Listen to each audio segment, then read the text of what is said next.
presenting the transcription feature, Superman.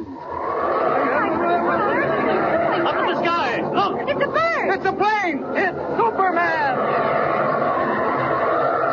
And now, Superman, courageous visitor from another world who has come to Earth resolved to dedicate his tremendous strength and unusual powers to the fight for truth and justice.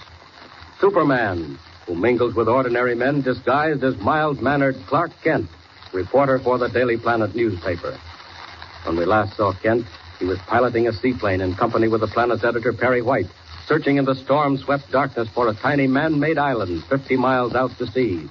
The island to which Hans Holbein and his helper, Joe, took Lois Lane, after Superman discovered that the explosion which wrecked Holbein's doll factory was caused by a new high-powered explosive Holbein was packing inside dolls. But unknown to either Kent or Perry White, Lois is no longer on the island. Holbein and Joe have placed her in a small rowboat and set it adrift without oars. Moment by moment, the high wind and fast-ebbing tide are carrying the frail boat further out to sea. All this while, Clark Kent searches for an opening in the low, murky ceiling of the sky. Listen. Storm's getting worse by the minute. Well, we just have to circle for a while. According to that navigation chart we found on Holbein's boat, we should be somewhere over the island. Kent, do you think Holbein's a foreign agent? Oh, I don't know what to think, Mr. White. Whatever he is, that accidental explosion in his factory put a crimp in his plans. If that hadn't happened, he might have gone on merrily making dolls, each one of which was a horrible instrument of death. I don't know, Kent. I'm all confused. But in the meantime, Lois may be in danger of her life, all because of me. No, you mustn't think things like that, Mr. White. Won't do any good. Hold on, I think I see an opening in the clouds.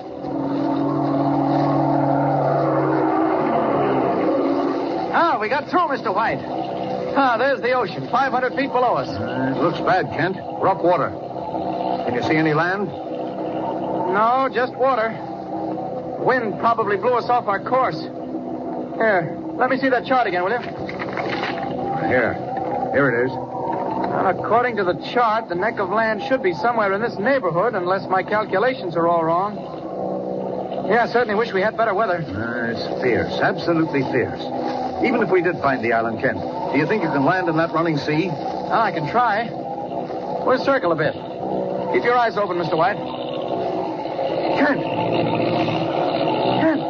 What's that directly below on the water? Good heavens, it's a boat. A small rowboat. And there's someone in it. Look, that wave almost swamped it. I'm going down. Kent, now don't be a fool. You can't land here. The plane would float 5 minutes in that sea. We'll have to take our chances. There's a human being in that boat. I can't stand by and see it turn over. Kent, it's 2 lives against 1. Well, maybe you're right. Maybe I shouldn't risk your life. Look, Kent. Another wave. Poured right over the boat. How about it, Mr. White? Shall we take a chance? I suppose we've got to, Kent. Go ahead. Oh, I knew you'd say that. All right, sir, tighten your safety belt. Here we go. We're down, Kent. You landed beautifully. Now, where's the rowboat? I can't see it. Oh, neither can I. Not in this pelting rain. Well, we'd better locate it in a hurry. This plane's pitching and tossing like a bronco. It isn't built to take this kind of a beating. Look out, here comes a wave. Oh. Good thing this cabin's waterproof. Now, you just sit tight, Mr. White. I'm going out to look for that rowboat. Out? Out where? On the wingtip. Can't see a thing through these windows. Kent, are you mad? You'll be blown off into the sea. Oh, don't worry about me. Kent, come back. Come back here. Well, one thing this driving rain will do is keep Mr. White from seeing me change to Superman. Now, out of the wingtip to look for that boat. Listen to that wind screech through the struts. Must be gale force. I don't understand anybody being in a rowboat on a night like this. No, can't see it anywhere. I hope we weren't too late. No, there it is. Half swamped, wallowing. Look at that wave bearing down on it, mountain high. No time to lose. I'll dive in after it.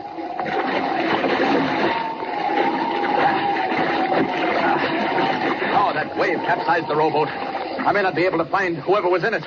Not in this sea. Faster. Faster.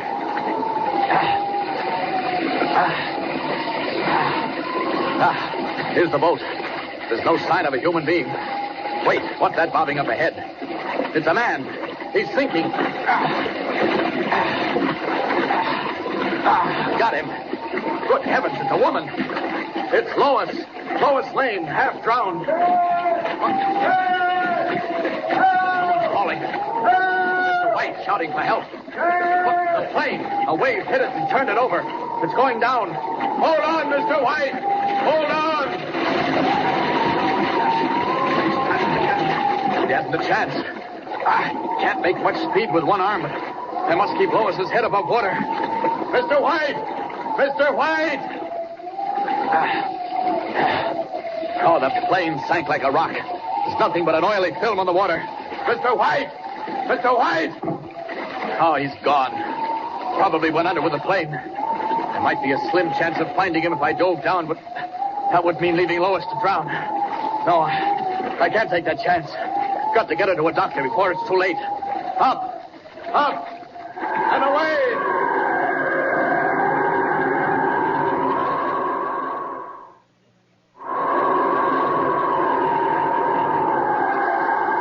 Like a giant bird, Superman wings for the mainland, the unconscious form of Lois Lane in his arms, leaving behind only a smear of oil to mark the spot where the plane sank to a watery grave. Meanwhile, on the tiny island, Hans Holbein and Joe listen intently for a familiar sound that has come to them over the storm. I don't hear it no more, Mr. Holbein. You're sure it was a plane? Yeah, I couldn't miss it. The fools. Do they expect to pick us out in this weather? And even if they did, how could they land? What about when the storm clears and it's daylight? Well, what about it? They'll see the shack. That storage house where you keep the dolls. You know, Mr. Holbein, I suppose it's none of my business.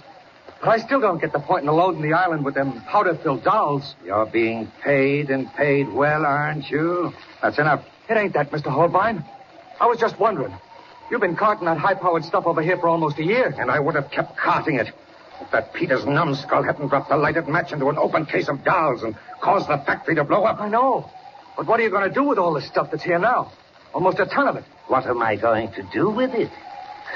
You don't know, eh? Sell it to the government, maybe? For money? No. Money is nothing.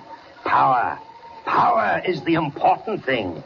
With this weapon, I will someday rule the universe. Yes, 1 pound of it dropped from a plane will level a great city. I will rule the land and rule the sea. Yeah, but supposing the cops or the Coast Guard find the stuff here, then what? That plane I heard flying around here wasn't flying around just for the ride. Not in this storm. Don't worry. Even if they do find us, not 1 ounce of my explosives will fall into their hands. How come? You see this cabinet built into the wall? I opened the door. There now. What's inside, Joe?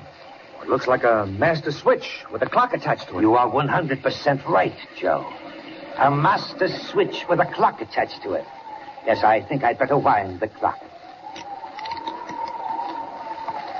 That's better. What's the switch for, Mr. Holbein? You are very curious, Joe. But it doesn't matter. I'll tell you what the switch is for. You see, I realized that someday an accident might happen. Like the explosion in a doll factory. An accident that would put the police on my trail. And so I prepared. Prepared what?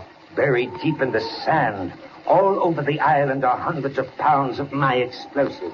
Electrical wires lead to this switch. If danger threatens, I set the clock for 5 minutes, 10 minutes, an hour, as I please. Throw the switch, and within the time I have chosen, the island will blow up into 1,000,000 fragments and disappear into the sea. You mean there'll be nothing but water where the island is now? I mean just that. Oh! Oh! Hey, what was that? Someone's calling for help. Outside, open the door. It's a man falling out of the water off the beach. So go get him, but be careful. It may be a trap. He's half dead. Bring him in, Joe. Lend a hand. The guy's waterlogged. Yeah, up with him. That's it. Now close the door. He must have fallen off a boat. Oh, I don't think so. See what he has in his coat pockets. A lot of wet papers. Here, let me have them. This is very interesting. What is it, Mr. Holbein? This man is Perry White, editor of the Daily Planet. Hey, that means they're around here someplace. They know where we are. Stop shaking like that.